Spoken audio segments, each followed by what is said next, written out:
अगस्त foundation जिल्हास्तरीय वाक्यम प्रश्नमंजुषा कार्यक्रम संपन्न।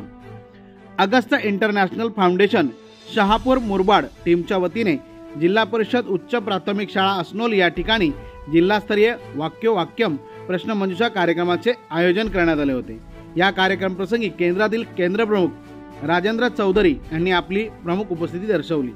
सरपंच, शिक्षण कमिटी अधिकारी, गावातील ग्रामस्थ यांनी सुद्धा या कार्यक्रमात सहभाग घेतला। जिल्हास्तरीय प्रश्नमंजुषासाठी जवळपास 21 शाळेतील विद्यार्थी सहभागी झाले। स्पर्धेच्या नियमानुसार पहिले 3 क्रमांक काढून त्यांना पारितोषिक देण्यात आले। त्याचबरोबर सर्व सहभागी विद्यार्थ्यांना प्रमाणपत्र प्रदान करण्यात आले। मुख्याध्यापक विजय पाटील सर आणि संपूर्ण शिक्षक वर्ग यांनी विशेष सहकार्य केले। प्रश्नमंजुषा आयोजनात विक्रम अवघडे सर, सिद्धेश सर आणि संपूर्ण शहापूर मुरबाड टीम यांनी विशेष मेहनत घेतली। सर्वांच्या उपस्थितीत प्रश्नमंजुषा कार्यक्रम संपन्न झाला।